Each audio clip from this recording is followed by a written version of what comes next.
네, 취득세 감면 보시겠습니다. 임대주택에 대한 취득세 감면. 그 임대주택은 이 취득세, 재산세, 뭐 종부세, 그리고 양도소득세에서 큰 이슈입니다. 그래서 이 취득세에 대해서도 여기 임대주택에 대한 그 감면이 있는데요. 여기 보시면 임대 목적으로 공동주택 임대형 기숙사를 건축하거나 민특법에 따른 임대사업자가 그리고 공동주택, 오피스텔, 임대형 기숙사를 건축주로부터 최초로 유상 취득하는 경우 27년 말까지 취득세를 감면한다. 그래서 이 710 대책으로 20년 8월 18일 이후에는 종전 단기 임대주택 폐지되고 장기 임대 8년은 10년으로 늘어나고 아파트가 제외됐습니다. 이로 인해서 지방세 감면 대상에도 제외됐습니다. 그리고 매입 임대에 대해서는 20년 8월 10일부터 가격 요건도 신설이 됐습니다. 단 20년 7월 11일부터 대책일 다음일 그리고 20년 8월 18일 전날 20년 8월 17일 사이에 폐지 유형으로 등록 변경한 경우 지방세 감면 배제 뭐 이런 내용도 있고요. 그래서 이거 임대 등록 주택 관련해서 이제 개편 현황이고 그래서 건설 임대 사업자가 이제 아까 말한 대로 기숙사 공동주택 2028년 7년 말까지 감면. 그래서 그 구체적인 내용이 있고요.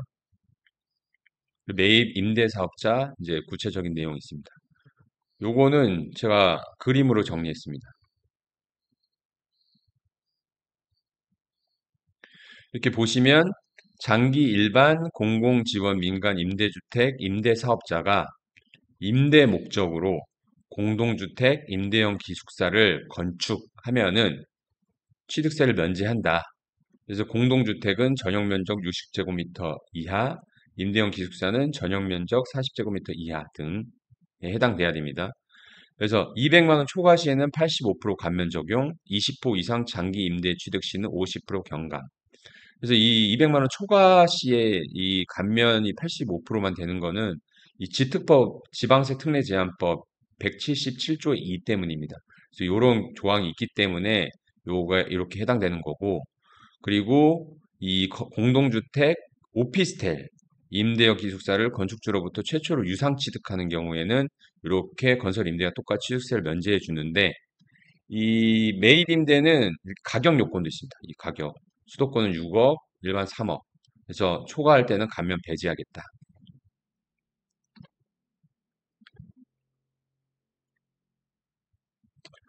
네, 추징. 그래서 정당한 사유 없이 2년 내 임대형 기숙사 공동주택 착공하지 아니한 경우 임대 외 용도 목적으로 사용하거나 매각 증여하는 경우, 임대 사업자 등록이 말소된 경우에는 감면된 취득세를 추징한다. 단, 의무 임대 기간 중이라도 임차인의 동의를 얻어 임대 사업자 등록을 말소하는 경우에는 추징이 제외된다. 이렇게 되어 있습니다.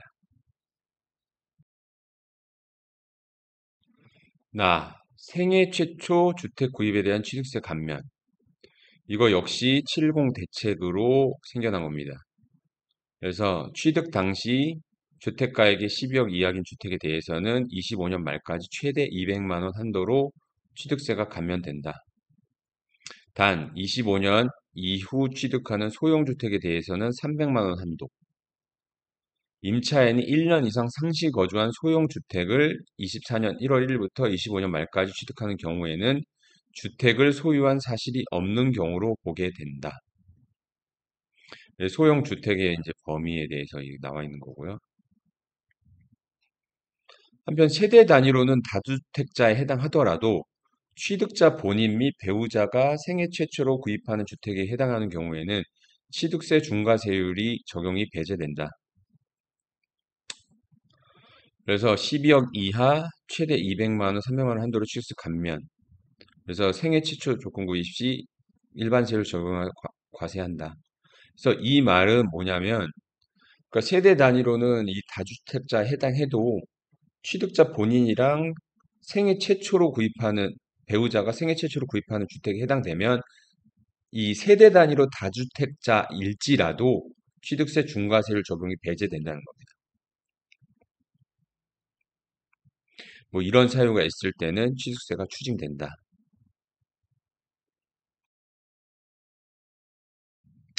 다 전세 사기 피해자 지원이랑 감면 23년 6월 1일부터 전세 사기 피해자에 대한 감면이 신설됐습니다. 이 전세 사기 피해가 사회적으로 되게 심했지 않습니까?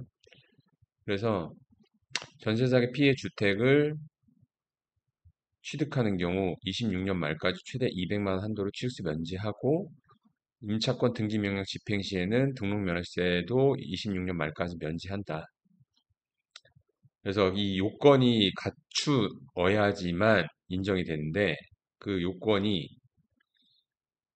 이렇게 되어 있지만 근데 요게 좀 바뀌었습니다. 이거 바뀌어가지고 제가 이제 띄워드릴 건데 그래서 일단은 확정일자 갖출 것 이게 3억 원이 아니라 5억입니다. 5억.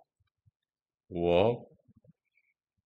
그리고 여기도 보면은 다수의 임차인이 아니라 2인입니다. 2인 이상. 그래서 또 네 번째 의심할 만한 뭐 수사 개시 등으로 반환 채무를 이행하자면 의심할 만한 상당한 이유가 있을 것. 이런 요건을 다 갖추어야지 적용이 되겠습니다. 다음의 경우에는 적용 대상에 제외하는데 요거는 이제 내가 어느 정도 그 보안 장치를 걸어놨을 때 요때는 이제 적용이 제외되고 그리고 이 전세 사기 피해 주택은 전세 사기 피해자가 임차인인 임대차 목적물인 주택에 해당하는데 임대차가 끝난 후 임차권 등기를 마친 주택도 포함되고 주거용 오피스텔도 포함됩니다.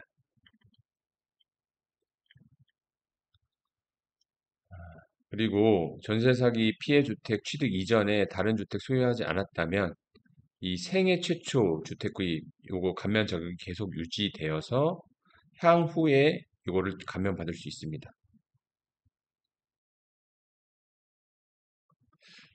출산 양육을 위한 주택 취득에 대한 실세 감면 24년 1월 1일부터 출산율 제고를 위해서 요 제도가 신설됐습니다.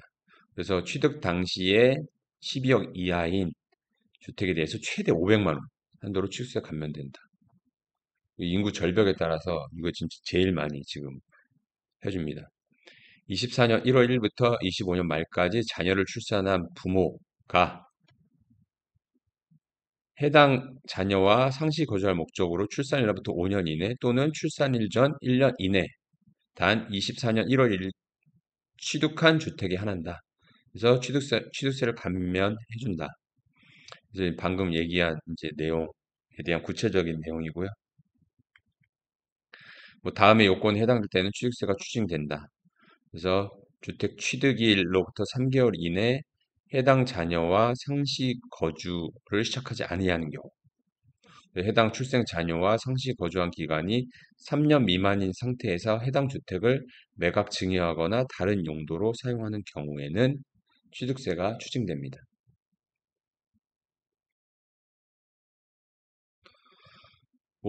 취득세에 부과되는 세금. 이 취득세의 마지막 부분입니다.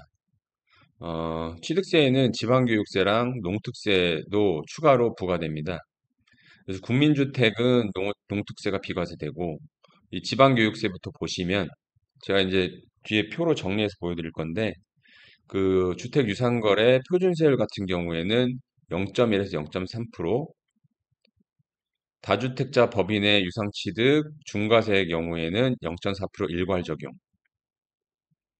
그리고 원시취득과 무상취득의 경우에는 취득세율에서 2%를 뺀 세율의 20% 이렇게 적용되고요. 농특세. 농특세는 여기 보시면 취득세액을 기준으로 적용되는데 표준세율 같은 경우는 일괄적으로 0.2%, 중과세율 경우 같은 경우에는 결국 8%는 0.6%, 그리고 12%는 1%가 적용됩니다. 그 밖에 무상취득, 원시취득의 경우에는 0.2%. 그래서 감면세액이 만약에 발생한다면 거기에 20%가 적용됩니다. 그래서 여기 이제 표로 이렇게 정리되어 있는데 제가 이제 만드는 거 한번 보시면 그래서 이걸 다시 한번 정리해 드리면 지방교육세 표준세율이 적용되는 경우는 여기에 10%를 곱하시면 됩니다. 그러니까 여기 10% 곱하니까 0.1에서 0.3 중과세율은 일괄 0.4%. 원시 취득과 무상 취득은 취득세율에서 2%뺀 금액의 20%. 농특세는 표준세율이 적용되는 구간은 0.2%, 중과세율 8%는 0.6%. 이 공식은 여기 있습니다. 12%는 1%, 그리고 원시 취득과 무상 취득에는 0.2% 일괄 적용, 감면세액은 감면세액 곱하기 20%. 그래서 국민주택, 농가주택은 비과세다.